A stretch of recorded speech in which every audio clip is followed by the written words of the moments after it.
بسم الله الرحمن الرحيم. السلام عليكم ورحمة الله وبركاته. إن الحمد لله نحمده ونستعينه ونستغفره ونعوذ بالله من شرور أنفسنا ومن سيئات أعمالنا. من يهده الله فلا مضل له ومن يضلل فلا هادي له. أشهد أن لا إله إلا الله وحده لا شريك له وأشهد أن محمدا عبده ورسوله صلى الله عليه وعلى آله وصحبه ومن تبعهم بإحسان إلى يوم الدين. أما بعد.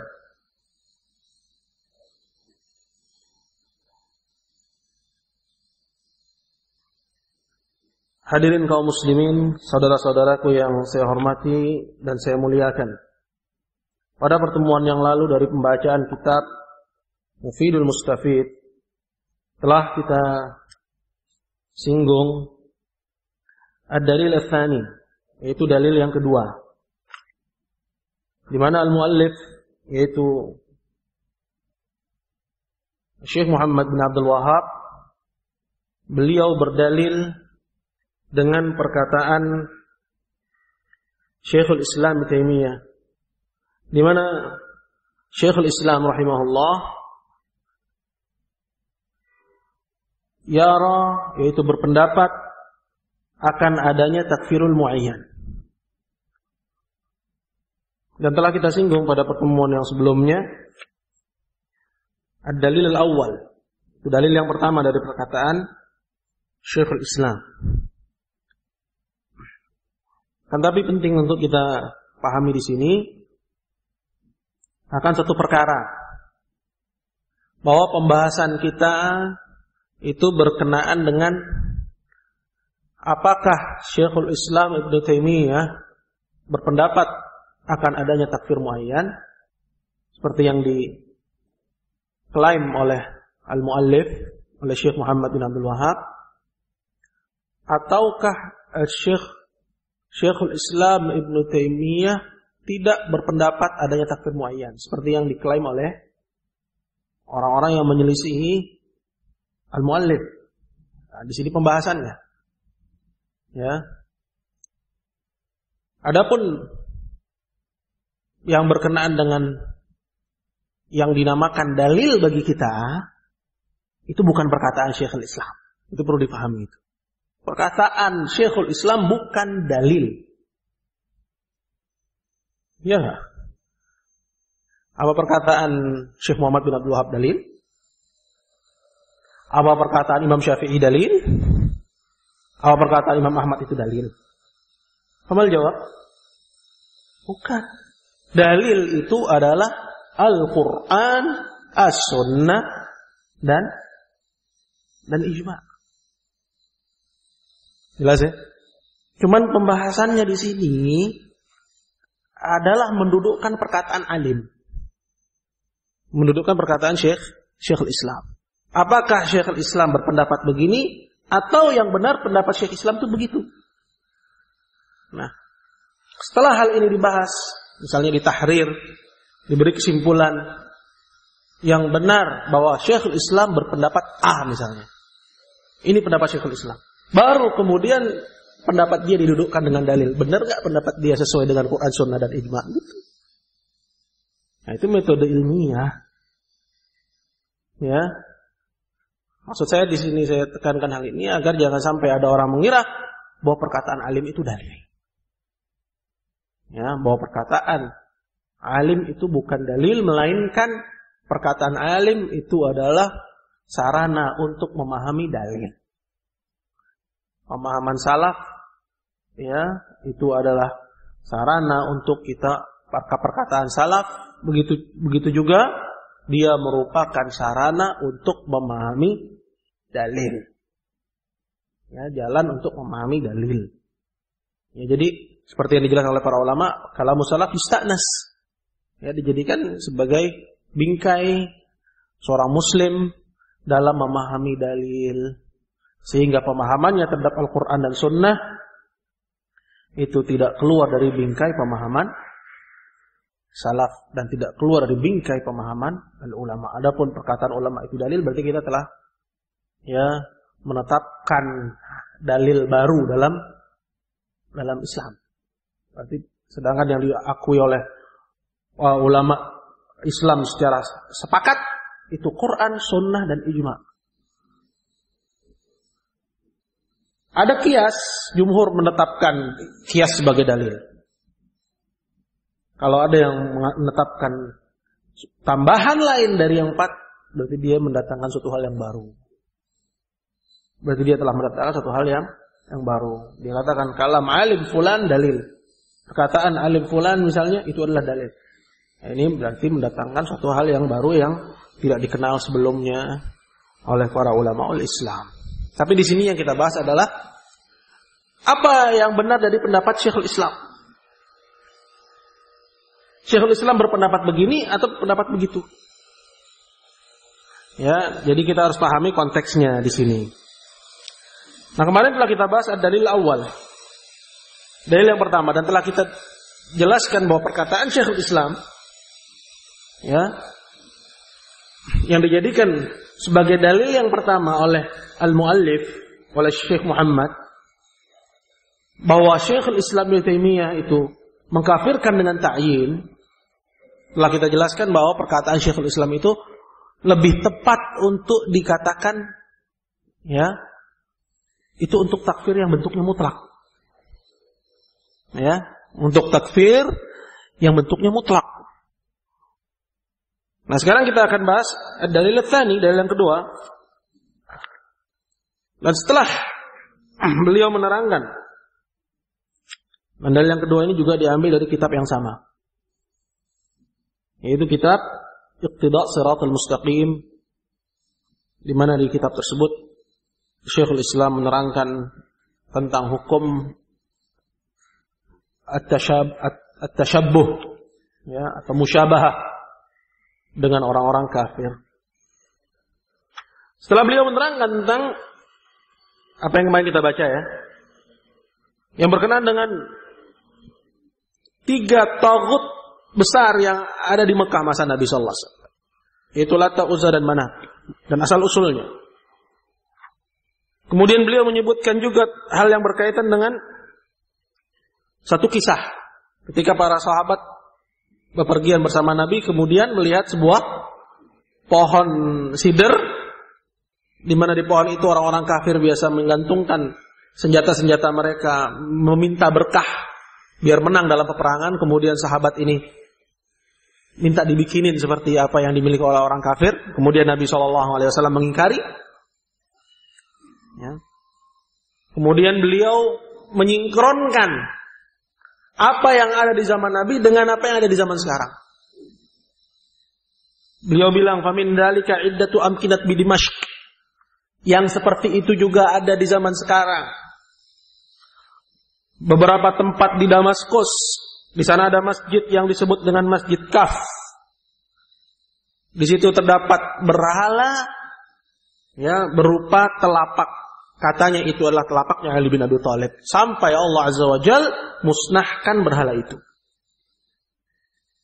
Wadil amkinat kathirah mawjudatun fi aktsaril bilad.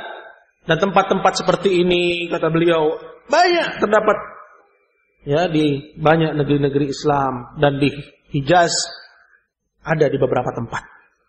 Ya. Hijaz itu seperti Mekah, Madinah, ya, itu Hijaz. Tsumma dzakara kalaman tawilan. Kemudian Syekhul Islam, ini kelanjutan dari pembahasan kita yang kemarin kita potong ya pembacaannya. Kita kembali lagi. Kemudian Syekhul Islam menyebutkan perkataan yang panjang. Padanya terdapat bahwa Nabi SAW melarang sholat di kuburan. Faqala, kata beliau, al-illatu tsaniyah ma fi dzalika min musyabahatil kuffar bis salati indal kubur. Alasan yang kedua, di mana pada yang demikian itu terdapat kemiripan dengan orang-orang kafir ya dengan melakukan sholat di sisi kuburan. Alasannya lima yufdi ilaihi dzalika minasyirk, katanya. Karena perbuatan ini, sholat di kuburan itu, ya bisa menyeret pelakunya kepada kesyirikan. Ya, karena salat di kuburan ya ini wasilatun ila syirkil akbar, merupakan sarana kepada syirik besar. Karena bisa jadi orang mengklaim kalau dia itu salatnya karena Allah. Dia menghadap kiblat salat karena Allah Azza wa Jalla dan dia ikhlas karena Allah Azza wa Jalla, tapi dia jatuh kepada at-tasyabuh itu dengan orang-orang kafir itu. Ya, yang mereka beribadah ya di tempat di situ ada berhala-berhala mereka. Nah, maka ini sarana kepada kesyirikan. Ya, karena orang yang meskipun niatnya ibadahnya kepada Allah, ya, dia akan jatuh kepada kesyirikan yang besar, di mana akhirnya dia akan ya memberikan rasa takutnya, rasa harapnya kepada selain Allah itu. Ya, yang mana itu muncul dari rasa pengagungan dia kepada tempat yang menurutnya keramat itu, kuburan itu. Ya, pengagungannya dia kepada kuburan itu yang akan menyeret dia akhirnya menjadi apa? Jatuh kepada kesyirikan kepada Allah Azza wa Jalla. Karena kalau benar dia ibadahnya hanya karena Allah, kenapa enggak sholat di rumah saja, gitu kan? Kenapa harus di kuburan itu? Ya. Wa hadhihi al-'illah sahihatun bi ittifaqihim. Dan alasan ini benar berdasarkan kesepakatan mereka. Wal mu'allinuna bil ula kasy-Syafi'i wa ghairihi 'allalu bihadhihi aidan. Dan ulama dari mereka yang memberikan alasan yang pertama, ya tentunya ini merupakan sambungan dari ucapan sebelumnya ya. Karena untuk kita memahami apa yang dimaksud dengan alasan yang pertama, kita harus kembali kepada ya ucapan atau induk dari kitab ini atau asli dari kitab ini, dan kita mengetahui apa yang dimaksud di situ.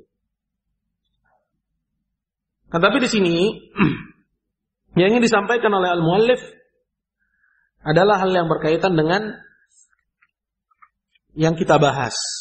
Ya, bahwa nanti akan mengarah kepada hal yang di mana muallif menyebutkan tentang at-takfir secara ta'yin itu.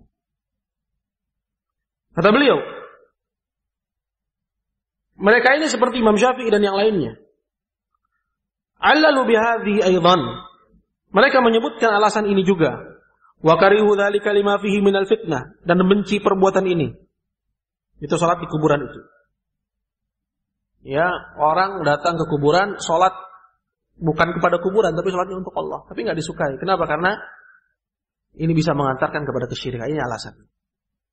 Lima fihi minal fitnah. Karena demikian ini seseorang akan terseret kepada fitnah. Maksudnya iftitan bil kubur. Dia akan terfitnah dengan kuburan ini. Kalau misalnya Anda salat di kuburan, ya, orang yang lain juga salat di kuburan, yang lainnya lagi salat di kuburan, orang akan menyangka bahwa kuburan ini memiliki maziyah, memiliki satu keistimewaan. Begitu juga membangun kuburan, ya, ditinggikan bangunannya, diperindah tempatnya, dihiasi dengan hiasan-hiasan, diziarahi. Tidak layaknya seperti kuburan lainnya. Orang akan menyangka bahwa ini kuburan memiliki keistimewaan tersendiri. Sehingga manusia terfitnah dengan orang mati. Terfitnah dengan kuburan ini. Ya. Maka orang sholat di situ, orang berdoa di situ, orang minta di situ. Mintanya kepada Allah, tapi dia mintanya di situ. Ini bid'ah. Ya.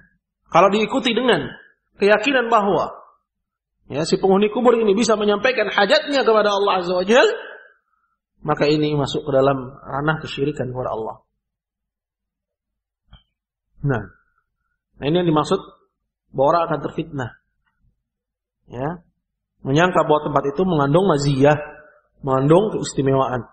Wa kadzalika al-a'immah min ashabi Ahmad wa Malik, begitu pula para imam dari para murid-muridnya Ahmad, yaitu Imam Ahmad dan juga Imam Malik, seperti Abi Bakar al-Athram sahib Ahmad.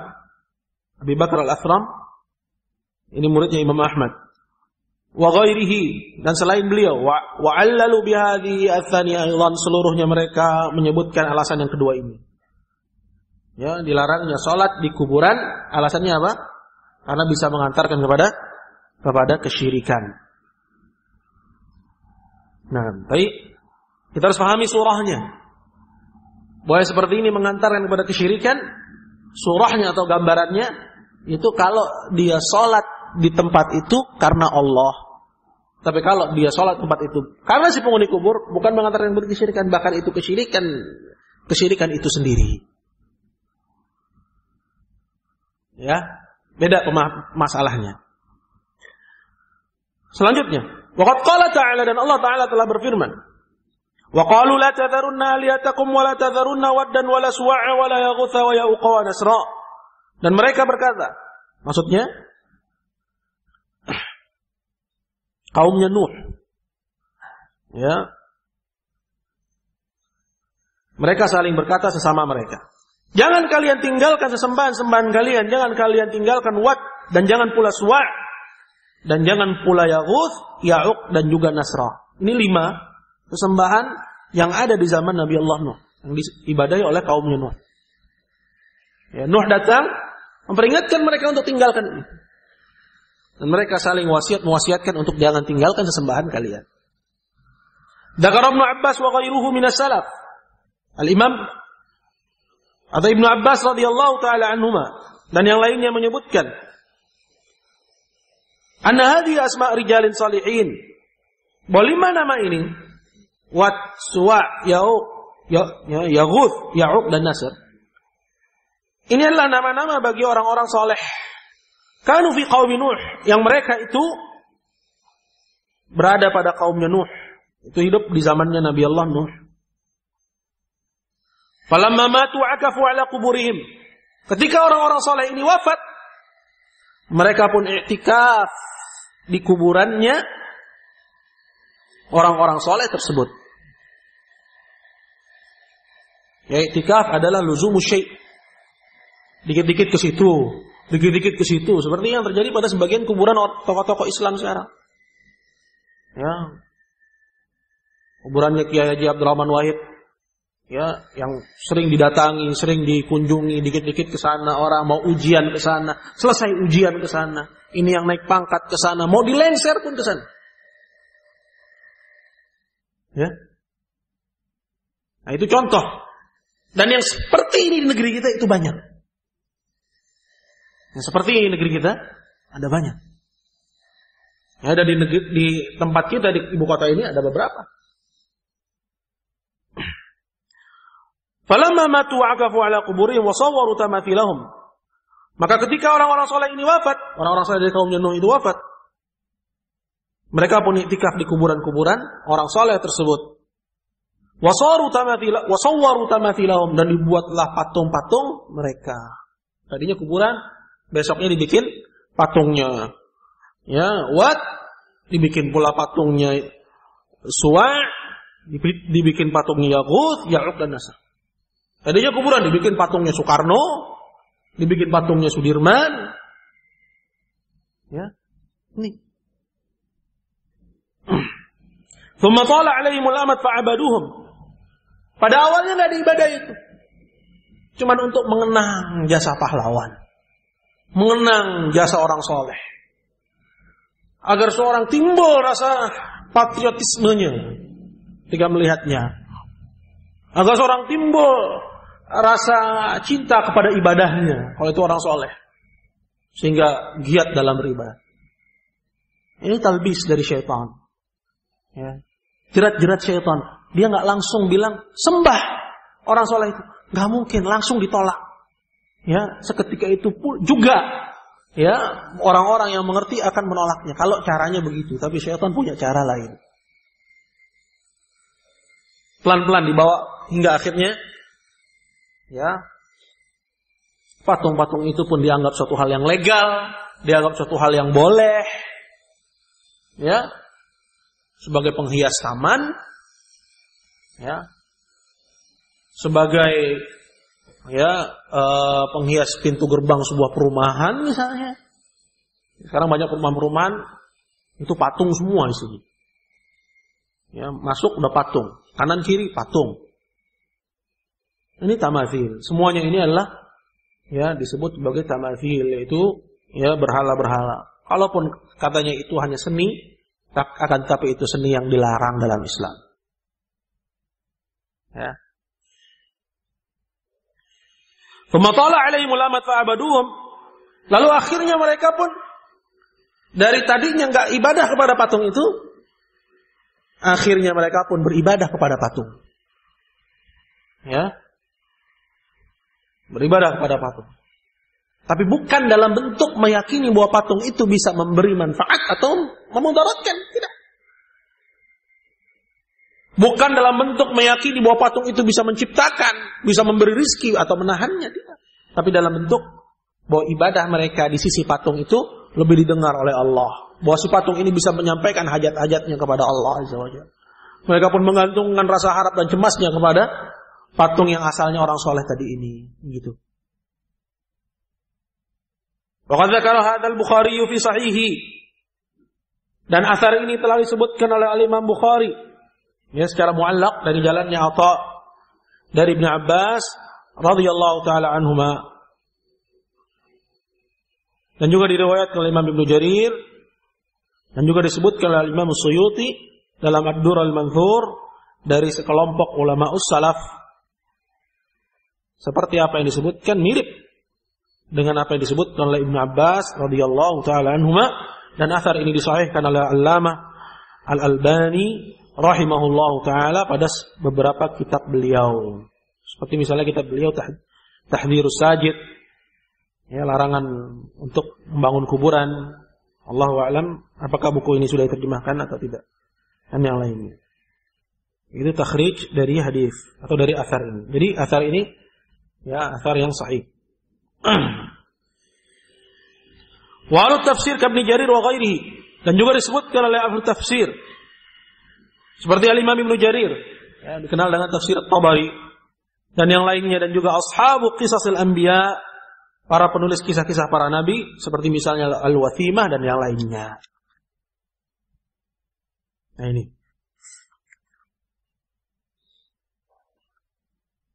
artinya ayyuhal hadirin dimuliakan Allah, perkara sholat di kuburan. Sholat di kuburan. Ini bisa menyeret pelakunya kepada kesyirikan. Berupa mengagungkan si penghuni kubur. Menggantungkan rasa harap kepada si penghuni kubur. Mirip seperti apa yang terjadi pada kaumnya Nuh. Di awal kalinya mereka hanya ya memuliakan si penghuni kubur, iktikaf di sana. Akhirnya mereka buat patungnya. Akhirnya mereka menyembahnya. Dari awalnya mereka hanya iktikaf. Hingga akhirnya benar-benar jatuh kepada kesyirikan kepada Allah Azza wa Jalla. Ya, ke sana arahnya. Selanjutnya kata beliau, wa yubayyinu sihhata hadhihi al-illah. Dan juga yang menjelaskan benarnya alasan ini. Ya, alasan kenapa dilarang sholat di kuburan walaupun karena Allah. Apa alasannya? Mengantarkan kepada kesyirikan. Sekarang beliau itu penulis akan menyebutkan ya beberapa argumen bahwa alasan ini benar.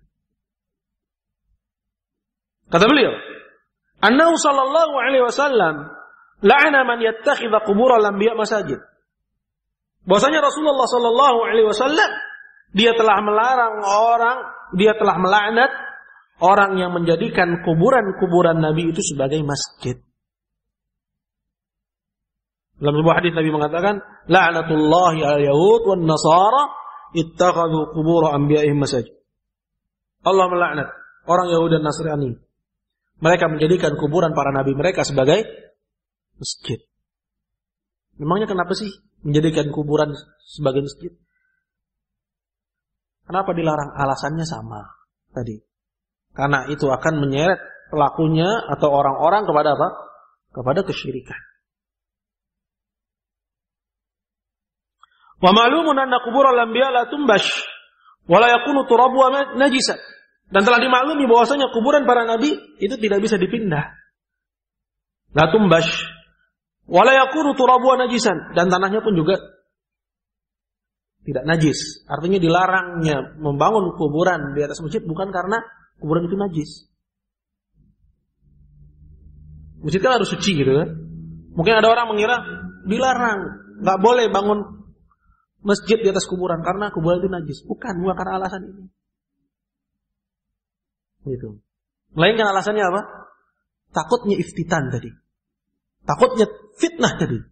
Manusia terfitnah. Ya, sehingga akhirnya orang akan mengagungkan kuburan itu dan berikutnya mereka akan menyembah kuburan itu.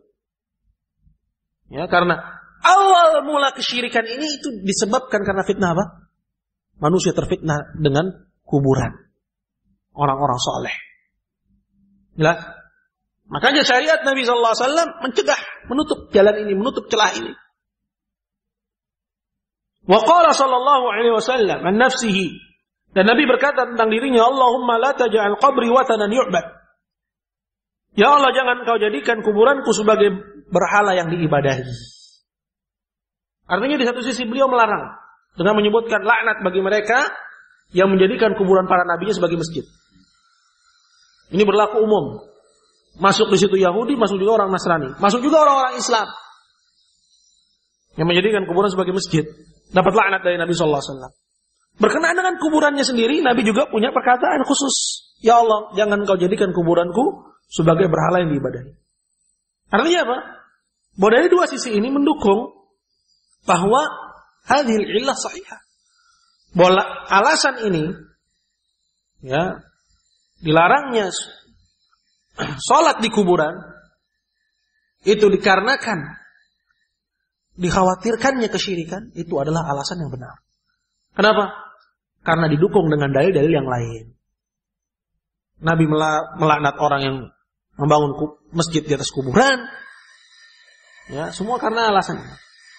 Nabi sendiri juga meminta kepada Allah agar jangan kuburannya dijadikan berhala oleh umatnya. Ya. Karena alasan ini. Khawatirnya ya mereka terseret kepada kesyirikan itu. Wa qala la tattakhidhu qabri ida. Dan Nabi juga berkata dalam kesempatan yang lain, jangan kalian jadikan kuburanku sebagai id. Maksudnya id itu tempat di mana kalian berulang-ulang datang ke situ. Bolak-balik ke situ. Ya. Itu namanya kita sudah menjadikannya sebagai tempat perayaan. Jadi id itu ada idul makan, ada idul zaman. Id itu ada yang kembalinya kepada waktu, itu waktu yang berputar seperti hari raya bagi umat Islam, hari Jumat, Idul Fitri, Idul Adha. Ada yang kembalinya kepada tempat yang disebut dengan idul makan. Ya, kalau satu tempat bolak-balik kita ke situ, berarti kita telah menjadikan tempat itu sebagai tempat id atau tempat perayaan. Dan Nabi SAW melarang kalau kuburannya dijadikan id. Tempat kita bolak-balik ke situ. Jadi nggak boleh dong mengunjungi kuburan Nabi. Boleh. Ya. Tapi dengan niat kita ziarah ke Masjid Nabawi.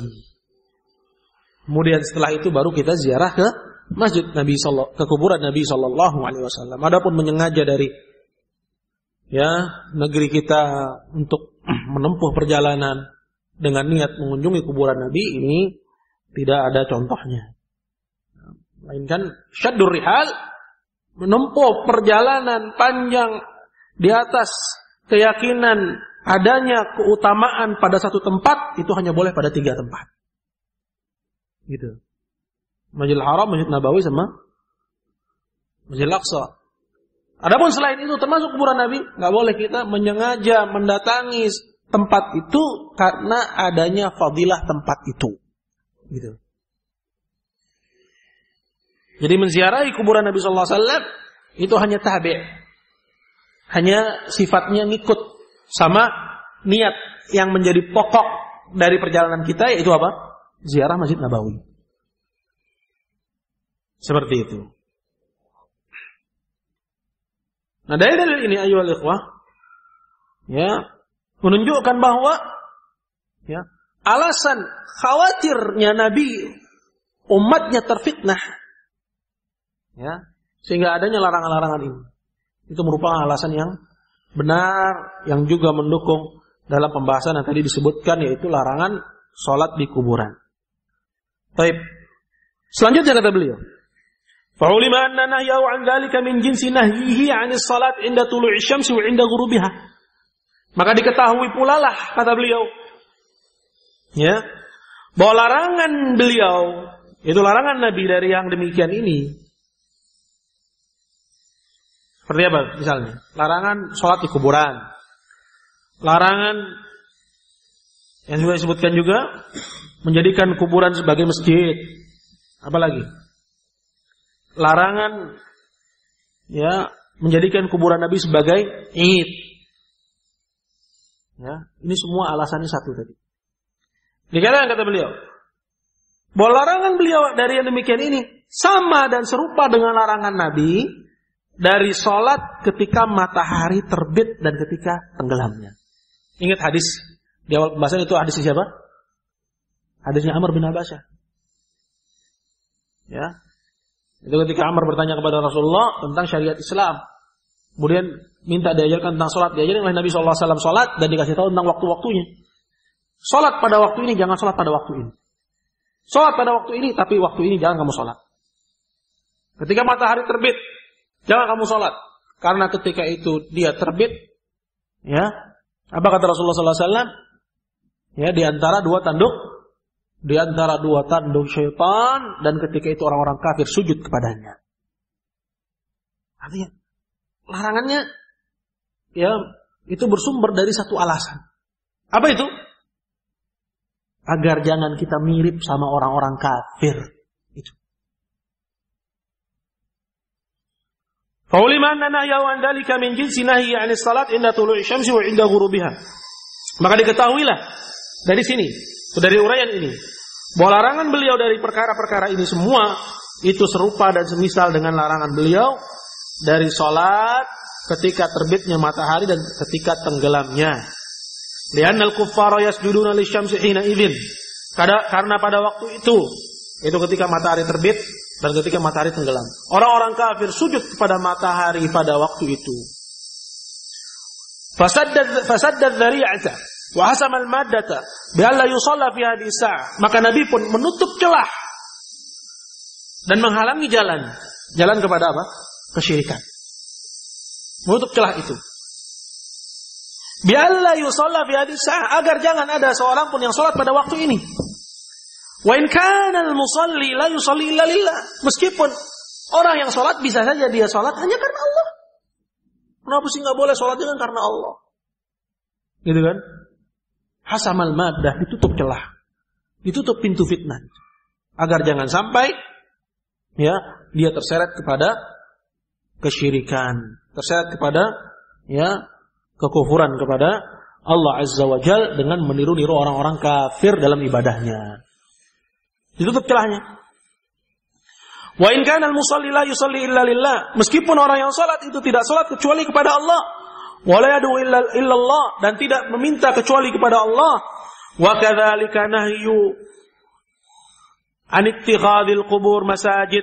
Begitu pula larangan beliau yang lain dari menjadikan kuburan sebagai masjid. Sama alasannya. Dalam rangka untuk menutup celah, mencegah jalan kepada kesyirikan.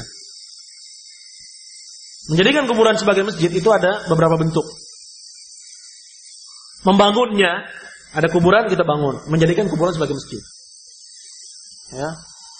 Ada masjid, masukin kuburan, tanam orang meninggal di situ. Itu menjadikan kuburan sebagai masjid. Menjadikan kuburan sebagai masjid di antara bentuknya adalah sujud kepadanya. Sujud kepada kuburan, menghadapnya. Ini juga menjadikan kuburan sebagai masjid, tempat sujud.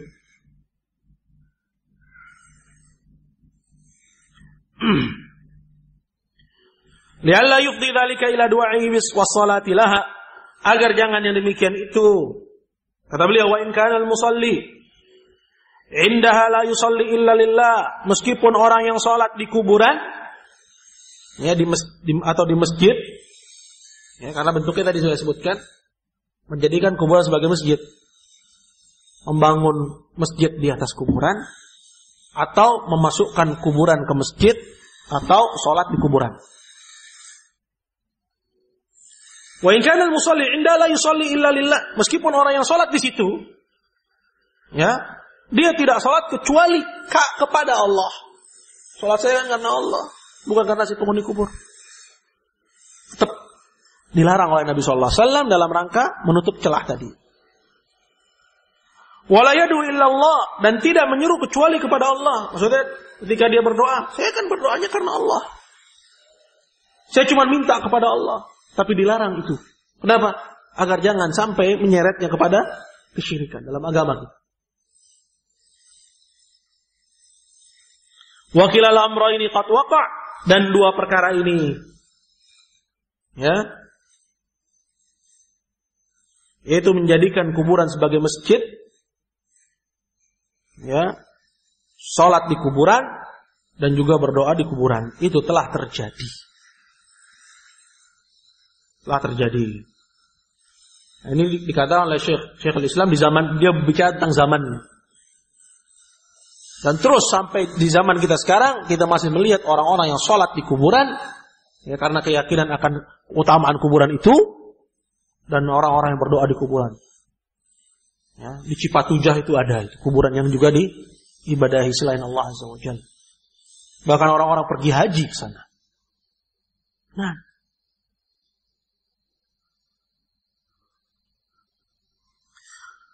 wa kilal amrayni qad waqa', dan dua perkara ini telah terjadi.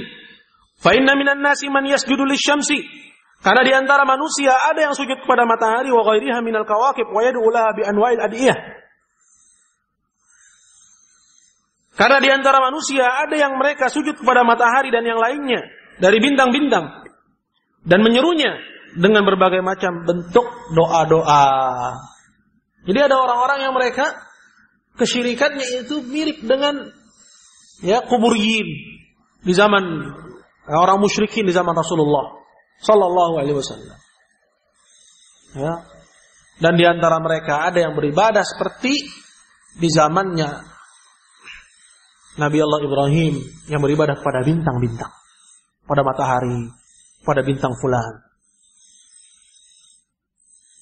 Dan kedua peristiwa ini itu terjadi. Bukan hanya di zaman Syekhul Islam, di zaman kita juga ada. Ya, jenis orang yang beribadah kepada kuburan kita lihat banyak. Ya, mereka memakai jubah Islam. Dan orang-orang beribadah kepada matahari, bintang, itu pun juga ada dari kalangan paranormal dan dukun-dukun. Ya, itu nggak usah jauh-jauh untuk mencari di negeri kita. Di negeri kita, di kota kita, mereka banyak. Wa hadza min a'zami asbabi syirk, dan ini semua di antara sebab terbesar kesyirikan. Alladzi dhalla bihi katsirun minal awwalin wal akhirin, yang menyebabkan orang banyak dari orang-orang dulu dan belakangan mereka tersesat dari jalan yang lurus. Ya. Hatta sya'a dzalika fi katsirin mimman yantasibu ila al-Islam. Sampai-sampai yang demikian ini juga merebak pada kebanyakan orang-orang yang mengaku sebagai Muslim. Orang-orang yang mengaku Muslim juga ada dari mereka yang melakukan perbuatan ini. Perbuatan paranormal dan ahli nujum, atau perbuatan para penyembah kubur itu. Orang Islam nggak melakukan itu. Harusnya. Ya, tapi disebabkan, ya, karena menyebarnya perbuatan ini sehingga akhirnya merebak juga diikuti oleh orang-orang Islam. Makanya Nabi SAW mencegah jalan itu. Kalau kita ngerti dalil-dalil dari hadis-hadis Rasulullah SAW, kita akan tahu begitu ketatnya Nabi dalam melindungi pagar-pagar tauhid. Tapi kebanyakan kita tidak mau mengetahuinya. Selanjutnya, wasannafa fihi ba'dul masyhurin, sampai-sampai beberapa tokoh yang terkenal mereka menulis kitab yang disebut dengan kitab Sirrul Maktum fi Sihri wa Mukhatabatin Nujum. Kemarin kita sebut. Ya. Yang disebut dengan rahasia tersembunyi berkenaan dengan sihir dan bagaimana berdialog dengan bintang. Ditulis oleh seorang yang terkenal dalam khazanah Islam. Oleh seorang yang namanya Fakhrur Razi dari A'immah Asy-Syafi'iyah. Ala madzhabil musyrikin. Dia tulis kitab ini di atas mazhabnya musyrikin. Meskipun terjadi khilaf di kalangan ulama, apakah dia itu menulis, dia yang menulisnya atau selain dia. Ada khilaf. Ya. Jadi perlu kita hikayatkan juga adanya khilaf ini agar kita tidak sembarangan mengklaim seolah-olah hal itu suatu perkara yang tidak diperdebatkan. Ya, biar kita bisa mengukur nantinya. Mithla Abi Mi'syar al-Balkhi, seperti Abi Mi'syar al-Balkhi. Ya, dia ini namanya adalah Ja'far bin Muhammad al-Balkhi, dikenal dengan Abi Mi'syar, termasuk dari ulama perbintangan dan ilmu falak yang terkenal di zaman. Memiliki karya yang banyak dan hidup pada abad kedua. Karena dia wafat pada akhir dari abad kedua Hijriah pada tahun 272. Kita melihat kedekatannya dengan zaman salaf. Ya, masih tahun 200-an. Ya, Abi Mi'syar al-Balkhi. Wa Thabit bin Qurra, dan Thabit bin Qurra. Thabit bin Qurra adalah Thabit bin Qurra bin Harun bin Thabit bin Karaya, dikenal dengan Abil Hasan. Ya, dia mahir dalam ilmu pertukangan dan juga ilmu kedokteran, termasuk juga ilmu falak dan ilmu perbintangan. Nah, wa amsalihi mimman dakhala fi syirk, dan orang-orang semisal mereka berdua, Abi Mi'syar, Thabit, dari orang-orang yang telah masuk ke dalam kesyirikan dan beriman kepada jibt dan taghut. Wa hum yantasibuna ila ahli kitab, dan mereka mengaku sebagai muslimin. Tapi melakukan perbuatan seperti perbuatannya ahli nujum dan orang-orang yang beriman kepada kekufuran kepada Allah Azza wa Jalla. Ini Syekhul Islam ingin menerangkan kepada kita bahwa perbuatan ini bagaimana Nabi SAW berusaha untuk mencegahnya, tapi merebak ke tengah-tengah umat Islam sampai sebagian mereka ada juga yang melakukan perbuatan-perbuatan kekufuran ini. Bahkan dari tokoh-tokohnya. Kama qala ta'ala alam tara ila alladhina utu nasiba minal kitab yu'minuna bil jibti wat taghut. Seperti yang Allah Azza wa Jalla firmankan. Beritakanlah kepadaku tentang orang-orang yang diberikan kepada mereka bagian dari Alkitab, tapi mereka masih beriman dengan jibt dan taghut. Artinya orang yang beriman kepada Alkitab, tapi dia juga bersama dengan itu beriman dengan jibt dan taghut, itu ada. Ya. Fanzur rahimakallah, maka perhatikanlah semoga Allah merahmatimu. Ila kalami hadzal imam alladhi nasaba anhu man azaghallahu qalbahu. Kepada perkataan imam ini, maksudnya perkataan Syekhul Islam. Nah, ini selesai sudah perkataan Syekhul Islam, sekarang perkataan Syekh Muhammad bin Abdul Wahhab. Perhatikanlah kepada perkataan Syekhul Islam, yaitu imam yang dinisbatkan kepadanya oleh orang-orang yang Allah palingkan hatinya, bahwa imam ini, itu Syekhul Islam ini, tidak berpendapat adanya takfir muayyan. Kaifa dzakara an mithli Fakhr Razi? Bagaimana dalam uraian yang tadi kita sebutkan, Syekhul Islam menyebutkan orang seperti misalnya Fakhr Razi, wa huwa min akabir a'immati Syafi'iyah, dan dia ini termasuk dari imam besarnya mazhab Syafi'i. Wa mithli Abi Mi'syar, dan juga seperti Abi Mi'syar, wa huwa min akabil masyhurin minal musannifin, dan dia ini juga termasuk dari pembesar dari orang-orang yang terkenal yang memiliki karya yang banyak. Wa ghairihima, dan semisal mereka berdua, selain mereka berdua, annahum kafaru wartaddu 'anil Islam, bahwasanya mereka telah murtad dan kufur, murtad keluar dari Islam. Ya, pada perkataan yang tadi telah disebutkan. Dan akan disebutkan lebih sharih lagi, lebih tegas lagi pada uraian yang akan datang. Kata beliau,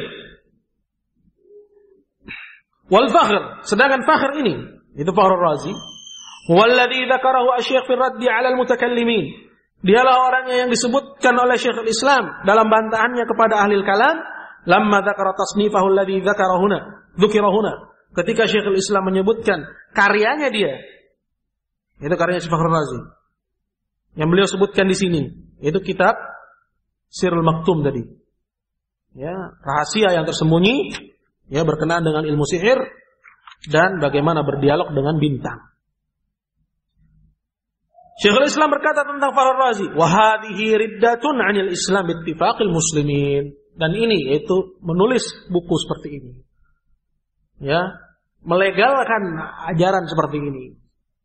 Kata beliau, ini adalah kemurtadan dari Islam berdasarkan kesepakatan kaum muslimin. Wa sayati kalamu insyaallah taala, dan akan datang nanti perkataan beliau lebih jelas lagi insyaallah taala.